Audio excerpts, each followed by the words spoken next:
নমস্কার, আমি বিভাষা। আমার চ্যানেলে সবাইকে জানাই সুস্বাগত। আজকে আমি আমার চ্যানেলে একটা নতুন ভিডিও নিয়ে চলে এসেছি। ভিডিওর টপিক হলো শীতকালে কোন কোন খাবার খেলে আমাদের সর্দি জ্বর কাশি হবে না। মানে কোন কোন খাবার খাদ্য তালিকায় নথিভুক্ত করলে আমাদের জ্বর সর্দি কাশি কিচ্ছু হবে না। নাম্বার 1, এই সময় খাদ্য তালিকায় সর্ষে আর কালো জিরে অবশ্যই রাখতে হবে।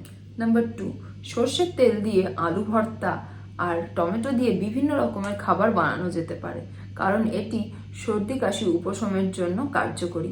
এছাড়াও কালো জিরে দিয়েও ভর্তা বানানো যেতে পারে, কারণ কালো জিরে সর্দি কাশি উপশমের ক্ষেত্রে বিশেষ ভূমিকা পালন করে থাকে।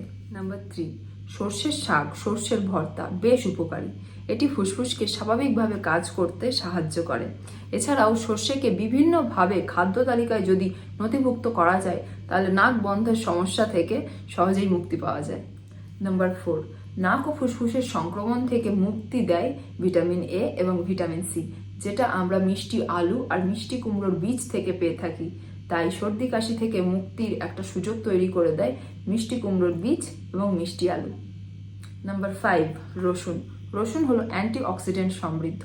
রসুনকে আমরা মুড়ির সাথে খেতে পারি এবং বিভিন্নভাবে আমরা খাদ্য তালিকায় যুক্ত করতে পারি।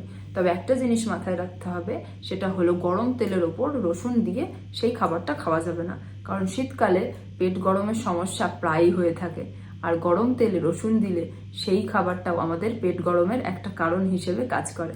নাম্বার 6, তুলসী পাতা। তুলসী পাতা সর্দি কাশির জন্য কার্যকরী, তাই সপ্তাহে 4 থেকে 5 দিন তুলসী পাতা খাওয়া যেতেই পারে। অবশেষে বলে রাখি, যে ঋতুতে যে সবজি বা ফল হয়ে থাকে, সেই ঋতুতে সেই সবজি বা ফল খাওয়া উচিত। সেটা আমাদের স্বাস্থ্য উন্নতির একটা পথ দেখায়। তবে আমরা যদি শীতকালে আম খেয়ে থাকি, তাহলে সেটা অনেকটাই আমাদের নেগেটিভ এফেক্ট ফেলে বডিতে, কারণ আমরা সকলেই জানি গরমকালে আম হয়ে থাকে আর সেই আম স্টোর করা থাকে, আর স্টোর করা আম আমরা যখন শীতকালে খাই, তখন সেটা আমাদের বডিতে একটা বিরূপ প্রতিক্রিয়া সৃষ্টি করতে পারে। তাই প্রত্যেকটা ঋতুতে যে ফল বা সবজি উৎপাদিত হয়, সেই ঋতুতে সেই ফল এবং সবজি খাওয়া উচিত। এই ছিল আজকের ভিডিও। দেখা হচ্ছে নেক্সট ভিডিওতে। ততক্ষণ সবাই ভালো থেকো, সুস্থ থেকো, বাড়ির সবাইকে ভালো রেখো। এতক্ষণ ভিডিওটা দেখার জন্য অসংখ্য ধন্যবাদ।